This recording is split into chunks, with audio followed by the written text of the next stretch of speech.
Thank you guys so much for coming in today. I want to welcome everyone here actually to our first live or not live, but our first performance here on the Sound of Color at Impact 89 FM. My name is DJ Slickwitted, otherwise known as Sid. If my co-host would like to introduce themselves. I'm Spin Diva, otherwise known as Mary Elizabeth. Hi, yes, thank you. So yeah, I'm so glad that you guys came in today to perform for us. If you guys would like to introduce yourselves and the instruments that you'll be playing today, and if just like for a little extra layer, if you would like to kind of share kind of what connects you to your instrument, why'd you choose the instrument that you are playing today? But whenever you guys want to start, yeah. I'll start. My name is Jauron Perry. I play trumpet. And I started playing trumpet when I was 8 years old, joining my elementary school band. And I originally actually started out on the piano. And then in order to join the band at my school at the time, we had to sort of rent an instrument, either a horn or go to the drums. And this was just around the time that I was like trying to find an extracurricular hobby. It was just something my mom wanted me to get into, and my mom being well, like I guess you could say cheat, but my school kind of wanted a little too much to rent the instrument, so she was kind of irritated about it. But I told her I wanted to join the band just to try it, and so she ended up talking to my grandparents about it. And my grandfather just so happened to have this trumpet that he ended up buying for my father like over 30 years ago. And then from there, he pulled it up from his basement and he gave it to me, and he let me try it. And so that's essentially in brief how I got my first horn. And then it was really hard for me to get a sound out of it the first time, but then just over time I began to like it as I made more progress through practicing. And up until high school, it was just a hobby. And then going to in our school, Detroit School of Arts, that's when I decided to pursue it professionally. Wow. Okay, great. Thank you so much. Very interesting line of things that led you to that instrument. I know about renting instruments though, 100%. Being an orchestra having to rent out my violin was crazy, but definitely. But you can go ahead, yeah. All right, yeah. My name is Paloma Ximena, and I'll be playing the tenor saxophone today. So my story is a little different. I started with the clarinet when I was 10 years old. Um, I just I fell in love with it immediately. My parents they found a $75 used clarinet on Craigslist. We got really lucky, and I taught myself how to play it. We couldn't afford clarinet lessons, so I that carried me all the way up through high school, and now I'm here at Michigan State studying saxophone with Walter Blanding, and he has taught me how to play the saxophone.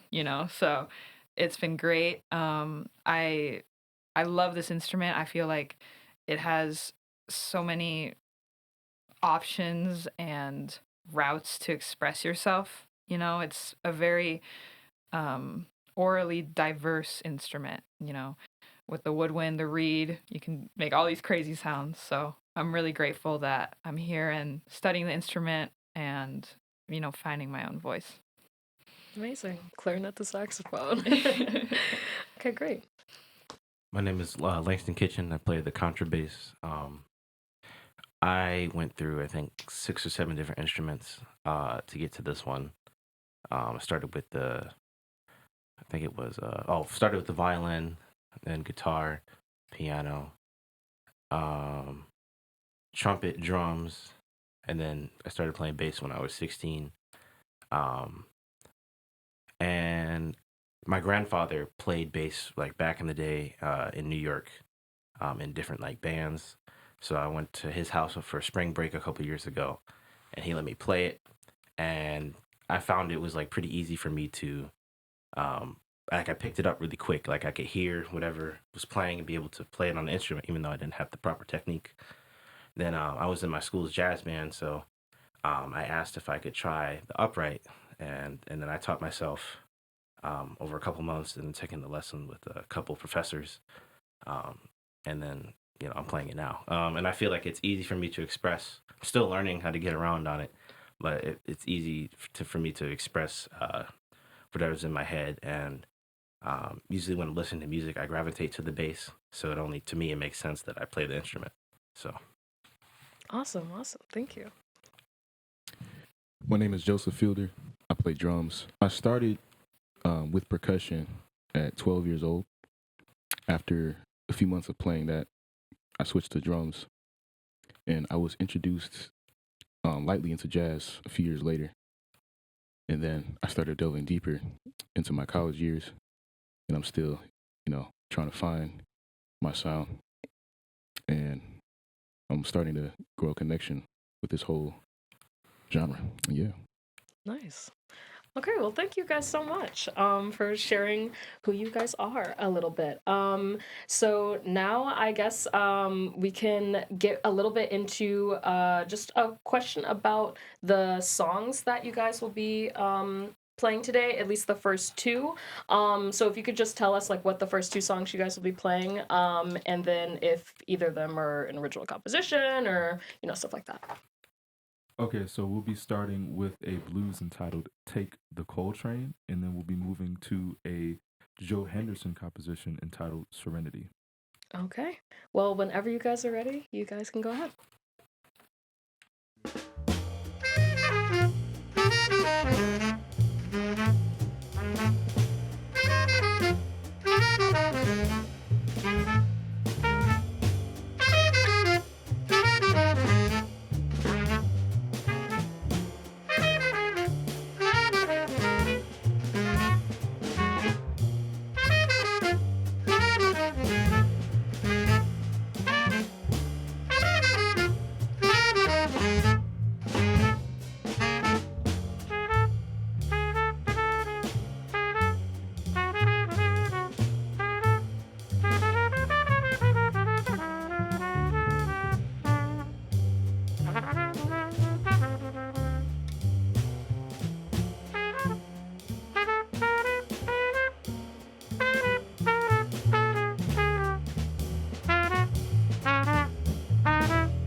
Beautiful, beautiful.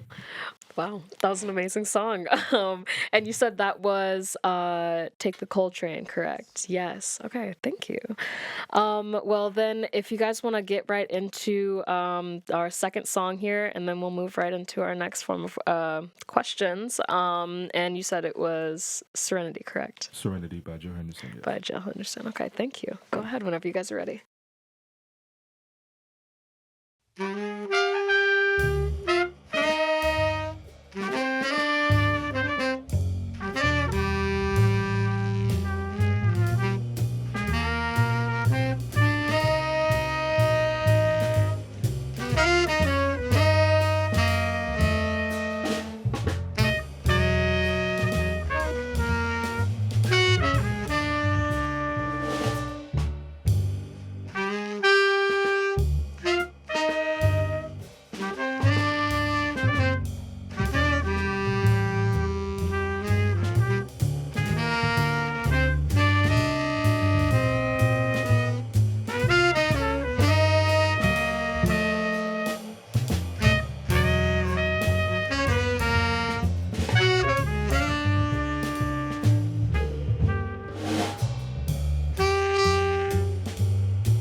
That was electric. You guys are awesome. This question kind of goes off of just you guys kind of forming together. I myself don't play an instrument, so the only basis that I have for connecting and making a community out of music are the two examples I'm about to give. But question for you, just when you form a quintet or quartet or whatever, when you guys get together, is it kind of more like Lemonade Mouth, where you guys are all sitting around and it's like, oh, like we could form a band? Or is it kind of more Victorious style, where it's like, oh, we all kind of go to the same school and we do this, and I like what you guys do? Yeah, so thank you for that. Man, that's an interesting way to think about it. We're asking all the right questions here. I'll say that the way that and I don't have much experience yet doing this either. This is essentially only my second time doing this, really, but I kind of go off of vibes that I have with people, positive relationships naturally built over time, and and then also just through listening intently to how people play and paying attention to their musicianship on and off the bandstand, how they treat other people, just a multitude of things when considering that. And when I first put together my quintet, it was with some friends that I formed a brotherhood with, essentially, and two of them are here in the studio, Langston Kitchen and Joseph Fielder. They're the part of my rhythm section in my quintet, the Jauron Perry Quintet, and it's just I guess I never really thought about this that much, but I guess it kind of just comes naturally to me choosing who I want to play with and who I feel most confident in contributing to a certain sound that I'm trying to get at, or even just for a short moment like now, and just also taking into account how serious everyone is about the music and playing with each other and just being really critical about just enjoying being around each other in general, not even just playing the music together, but just enjoying each other as our own individual persons. So that's a lot of, I guess, like how I can summarize like putting together bands. And today is a very unique setting, because usually in groups that I tend to lead, I have a accompanying instrument, which would be piano or guitar, mainly piano, and just with circumstances like some timing issues, I wasn't able to find piano, but I have been introduced to different types of settings through some classes in the jazz studies program, where we're required sometimes to play in chordless bands, whether that's quartet like you see here, or trio, or even unusual duos. Like I've played duos with drums before, but usually when you see a jazz duo, it can be horn and bass or horn and piano, something like that. So it's just it's really interesting, but also fun to kind of experiment with this and do it with people that I really care about. Yeah, no, that's awesome. I know the presence and like the feeling I feel just hearing it. So I can only imagine like the connection you guys have when you're all playing it, like in synchronicity. I'm sure it's really awesome. Yeah. Another question for you. What's your favorite subgenre to play of jazz? I noticed that you kind of dabble in bebop, you do funk, you kind of have a little bit of a soul twang. Like, what's your favorite personal choice to play? So personally, it would be a mix of both the bebop and hard bop styles from the 40s through the early 60s, and that's just been kind of at the core of me playing this music, and also being from Detroit, coming through a huge bebop hard bop scene when it comes to jazz, that like when you're coming up in that, like that's all that's really ever drilled into, especially even up here in the jazz studies program with Rodney Whitaker, being the director of that. He's a legendary jazz bassist from Detroit, and that's just being from the Detroit scene. That just like for us, that's just where it is. Like that's just the stuff, and that's a huge reason why I came to MSU in the jazz studies program, is because it was exactly more of what I wanted, more of what I was looking for coming out of Detroit, and I wanted to be so much more prepared later on in life to be able to have a much deeper grasp on those styles, and I'm still going to be trying to master it for the rest of my life. But definitely having a solid foundation in those styles is what I believe is truly essential to being an improvising musician, and it prepares you to go to places like New York and pick up these big gigs. And of course, like other things are gonna require more than just bebop and hard bop. But if you know those first, you can do anything and everything else. Kind of expanding on you being from Detroit and learning in Detroit, and that's that sound. What would you say makes the Detroit jazz scene unique, or what does it sound, and how does it differ from other regions in the country? Yeah, so the overall sound of it really is a lot of grit, I would say, first and foremost, and that is through just the overall struggles that some people may have, whether you're a musician or not. Hmm. Uh, uh, Everything is very um, is very with musicians and artists in Detroit. They're so sensitive to what happens around them in the city or in the world, and there's just something about the feeling of the music in Detroit, really with any style, that you can tell is always genuine, it's always authentic, and it's always meant to truly serve the purpose of music and to serve it as an art form as well.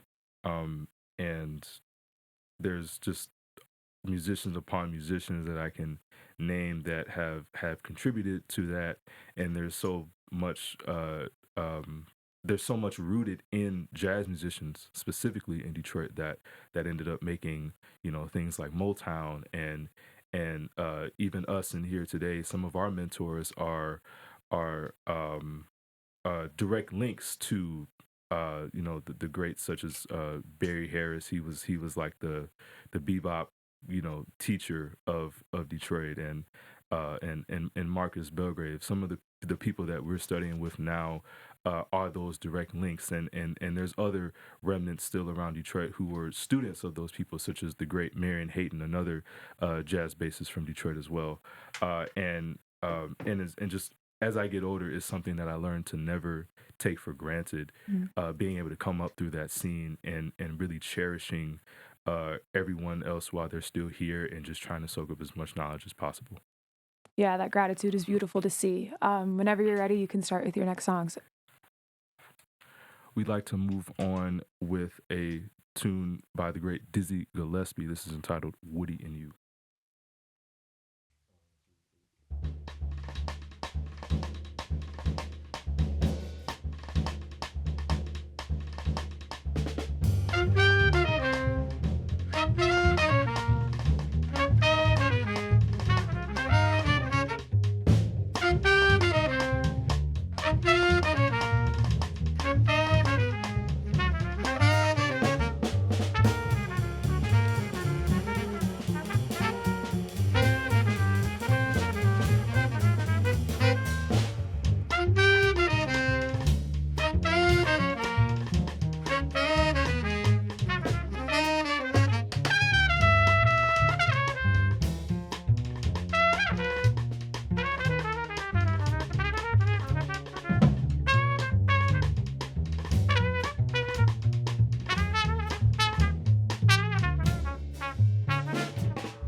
Wow, that was beautiful. Oh my goodness, I love hearing the instruments when they sound like they're talking to each other and having a conversation. Like one's going like, "Hey, what's up? Hey, what's up?" Like, beautiful stuff. Okay, and if you want to introduce the next song that you guys will be playing, and then whenever you guys are ready, you guys can go right into it too.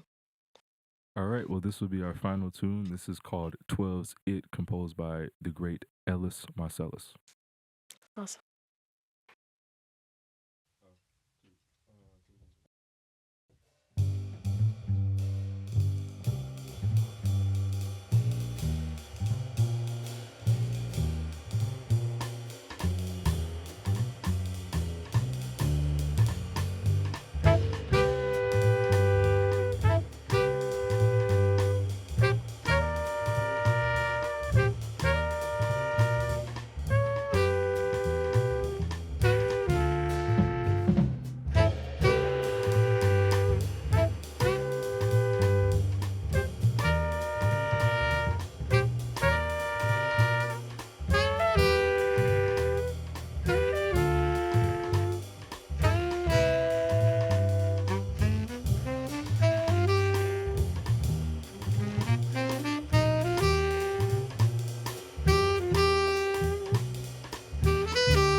No, I really enjoyed that. I don't know if you saw me over here, but I was thoroughly enjoying. My eyes were closed. No, that Life went was crazy. good. Yes. So I wanted to ask you all, as artists, as people who go to school for like an art form, how do you kind of separate the thing that you love and the thing that you give so much of your own passion to, and kind of separate that from it being either in the future or right now as a job or as homework or things like that, as somebody who's not going to school for specifically music, it's kind of I want to understand like kind of how you guys perceive that and how you guys stay motivated as students, to kind of keep going and not prevent burnout. Yeah, that's a huge one, you know. I think at least for me, I'm really lucky because this is what I love doing, you Yeah. know. Like playing this music, it's my life, Like so I'm really grateful and fortunate that there are programs in our country that, allow us to get a degree in this, So and especially here at MSU, it's the best choice I ever made to come here. Our mentors, our professors. I mean, there are professors, but really there are mentors. They are all at the top of their game. Each one of them. They're legends. They have so much experience performing. So they're musicians, and they mentor us through music and also through life. So like our schoolwork. It's really just it's like it's really just becoming a better musician, Yeah. It's like our classes, we have ensembles as our classes. We have music theory, which isn't our favorite, but we have our like classes, Yeah. per se like that are like Yeah. but they also, they're still informing our art. But yeah, I mean, I think it's important to have, teachers and professors, mentors that you really connect with musically and on a spiritual level as well. Because, we meet with them once a week for lessons and they're like, giving us our assignments and stuff. But really, they're just teaching you how to become a better instrumentalist, a better musician, a better person. So it's like, it's actually homework, but in reality, it's really just my life, it's my Yeah. life's purpose. It's what I'm every day I wake up and I want to keep improving at playing the saxophone, because of Yeah. the great program we have here. But yeah, and another thing I do is kind of like come to school too to learn the business side of it, like Yeah. because we can study the music all day, but we need to eat, and we Yeah. need a place to live. Mm-hmm. So Not get screwed over by like a manager or something exactly, like that. Yeah. yeah, it's serious, especially with jazz. It's not very popular, so there aren't too many places to play. But here it is. Yeah, You're in an Popular echo here. chamber here. Yeah, so we just have to find our way that way. So, it's the one thing working on my craft, and also another thing is all the people in the program with us. We all go to school together, Yeah. and we all live here together. We're playing all the time. It's like they also prevent me from getting burnt out. Good. Um, No, yeah. I definitely see the connection that you all have. Like when you guys have your individual solos, like everyone's smiling, looking at each other. Like it's amazing. Yeah, it's so good because this music, it's a language, Yeah. We're all speaking a language. We're trying to get more fluent every day, and we're all learning. But since we all share that passion for it and that love for it, it's like we just push each other to grow and grow every day, and it's awesome. Awesome. Yeah. Well, thank you. And I also wanted to kind of ask you all, like, what kind of was that eye-opening moment for you that, going to school for this instrument, going to school for,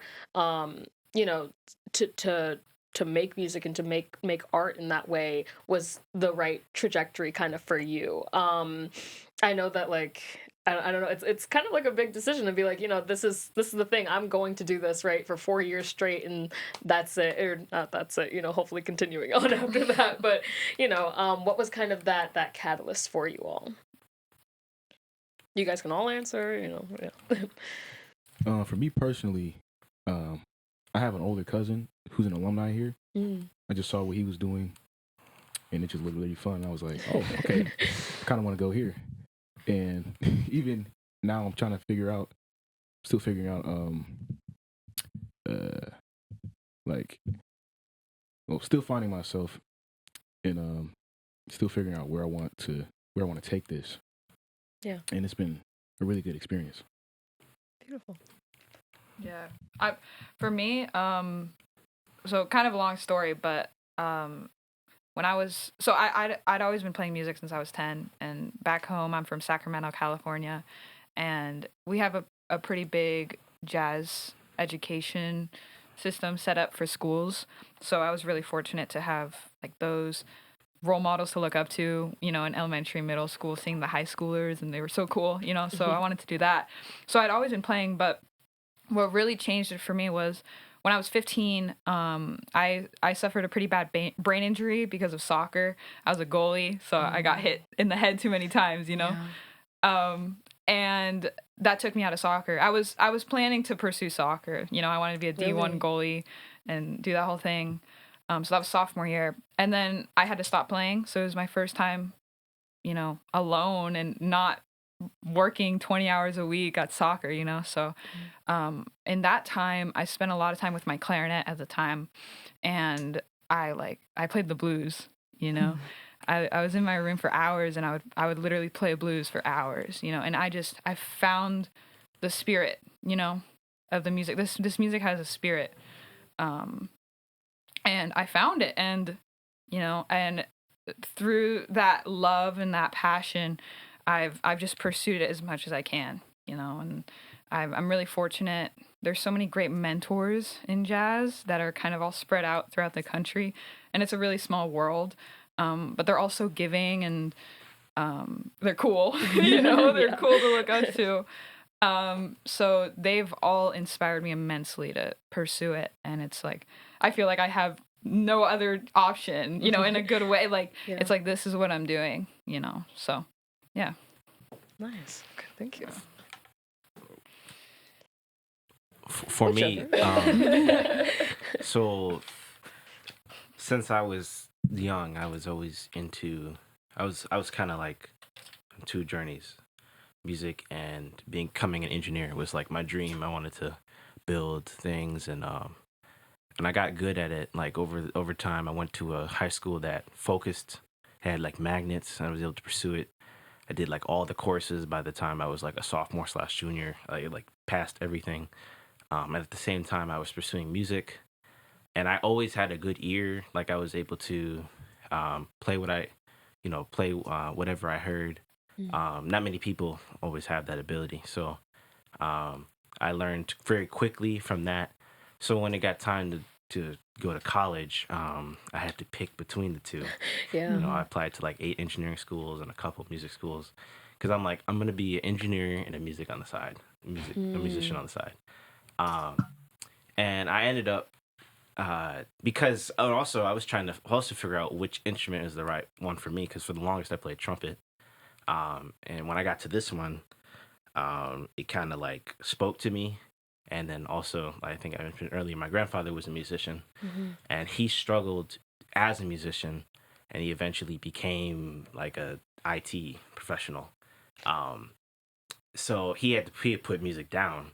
So in doing all that, I found my voice on this instrument, and I kind of felt the pull, and I felt like it wouldn't be right if I were to pursue engineering, because I can still do that, but I felt like I needed to go further than he did, and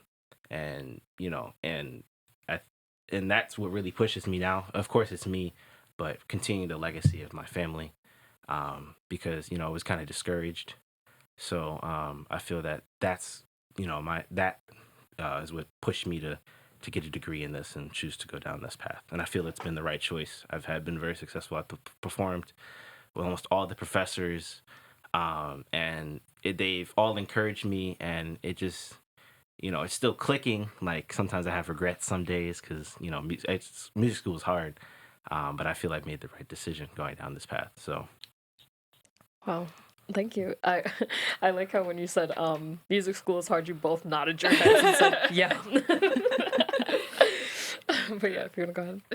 Yeah, so actually, this is pretty funny. I literally just thought of this, but in regards to Langston's upbringing when he was talking about engineering, I forgot about this for a while, and I don't think I ever told him this, but between elementary and middle school, really when I was in middle school, I had already been playing the trumpet for a couple years, but my mom had me in some other like extracurricular stuff. This would be outside of school, like working with computers and coding. And for a little bit, I was actually deep into robotics engineering. I Oh, wow. I never told him that, but I literally just thought about it. I was like, I was actually doing some similar ish stuff, but just in that sense. But man, like I said earlier, it was when I went to high school, Detroit School of Arts, that I decided to pursue this professionally. And in my decision in doing that was really three things. I'd say a lot of the friends and connections and mentors that I developed throughout my time in the Detroit scene, being active in that since around 11 or 12. And then that pushed me to go to Detroit School of Arts because it's literally in the middle of that, in the heart of Detroit, and it's close to some of the major clubs and also the youth programs that they have around the area for music and for jazz, such as the DSO, Detroit Symphony Orchestra, also the community music school, the Detroit branch of the MSU College of Music. So just I spent a lot of time around that, and that allowed me to. It was kind of just one thing led to another, and it just put me on this path to going to school, but specifically to MSU. And I dedicate a lot of that also to Professor Rodney Whitaker. I met him when I was around 11 or 12, and then ever since then, it was something about him like that I just saw that I was like, something just told me I needed to be around him, or I needed to stay around him. I needed to keep showing my face.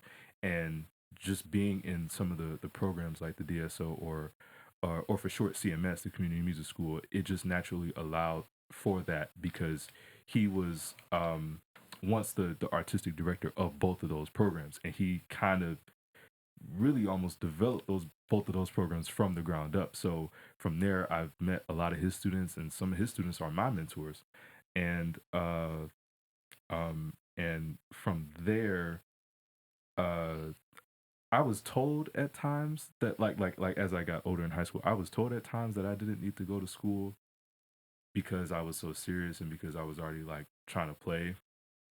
And maybe that's true. I don't fully know, but I do know that if I didn't decide to go to school, I still would have been serious. I still would have been shedding and all that, but it probably would have taken me longer because I wouldn't have had the right direction on my own. And so, in me realizing that when I got older, having these mentors and being encouraged to go to school, I realized that the structure and the discipline was something that I needed from school. So then that's when I decided, yeah, I want to go to school. And then with Michigan State specifically, being around Rodney and knowing a bunch of other people that made me that allowed me to have a great reputation coming in. And from there, they took care of me. I ended up getting a full ride, and as soon as I got here, it was just like, everyone was welcomed with open arms, specifically the professors. And Professor Whitaker, he always has this thing that he says to incoming students. He always says, "Welcome home." So, he said that a couple times to me, and from there, it's just like being here has allowed me opportunities that I don't feel like I would have gotten immediately anywhere else, like playing in the Detroit Jazz Festival for the first time officially when I was a freshman. I just recently traveled to Japan. Actually, we did a 2-week tour out there with Jazz Orchestra One, or Prof. Whitaker calls us the Bebop Spartans.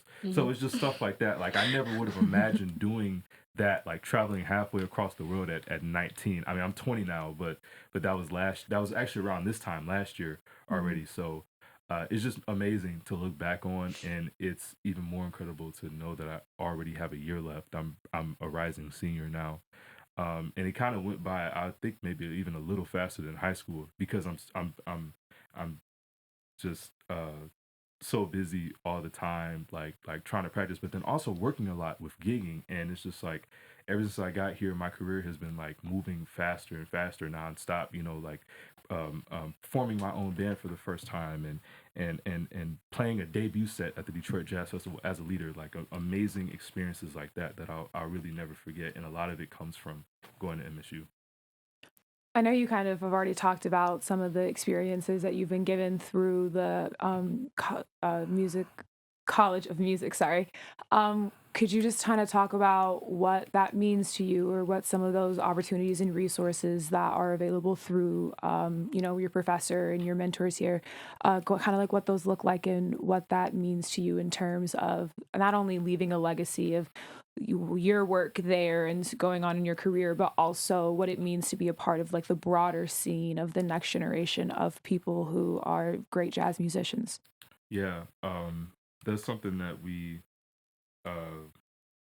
it's like a lot of things that we deal with, like, I guess, point us in the direction of thinking about that. But I don't know, sometimes it's hard to really let a lot of that sink in, like thinking about it. But um it means so much to me, everything that we have available at our fingertips through the professors, through resources. And I can kind of name, like, just resource upon resources, kind of too many to name, as far as like grant opportunities and internships and competitions, all that stuff. Like, our professors push us to do competitions, and we're encouraged to go beyond just all the rehearsals and performing, like, at school, which is something that I love, because it allows us to build upon our degree before we graduate, because our degree is essentially, okay, music performance in jazz. That's what we're specializing in.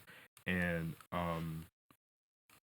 being able to access other areas of the music industry, learning about music business and how to manage yourself financially, all that stuff is it's really invaluable, almost. And it's probably going to really hit me when I graduate that a lot of that just cannot be taken for granted in the time that you're in school. And like I said, already being a rising senior, it's like 4 years feels like 4 hours. Like, I still feel like I just graduated high school, like, Yeah. like 12 hours ago. So so yeah, it's it means so much to me. I don't know what more else I can say about it. And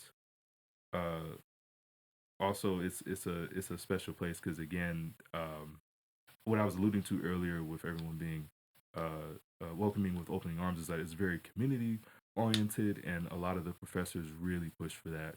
And especially Prof. Whitaker, one of his main what is like mantras? Am I saying, not mantras, but Sayings? yeah, or just like goals. He's always said, I want to mentor 1,000 mentors who are gonna mentor 1,000 mentors. Oh, And wow. then those mentors mentor 1,000. Yeah, it's like he said he's been saying that recently, but I've been coming to understand more of what he means by that. And this program really wouldn't be the way it is now, had it not been for him. So just having the Rodney Whitaker be the director is just, that's just a thing in itself. Separated from everything else, of how much this program means to me, and how much it continues to produce incredible musicians who take over New York and do a bunch of other things in the world. So Yeah, it's really beautiful to see and hear you guys' gratitude and appreciation for your like the mentors you have and the opportunities you have, because you all are really amazing musicians. So it really goes to show you're really using the time and the resources that you have. It's just really cool to see. Thank It you. is. Well, thank you guys so much for coming in today.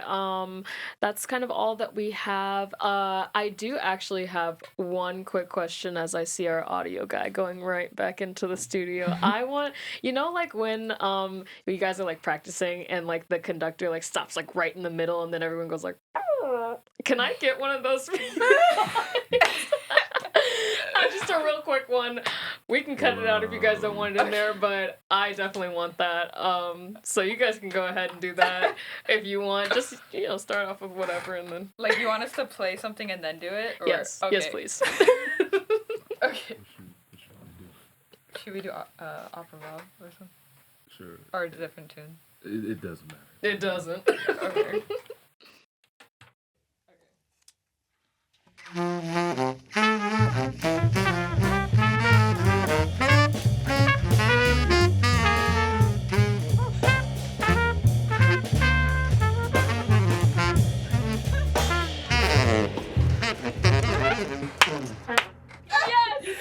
let the drumstick fall. Thank you. Just like that. That was exactly what I wanted. Yeah, we get a little silly over here.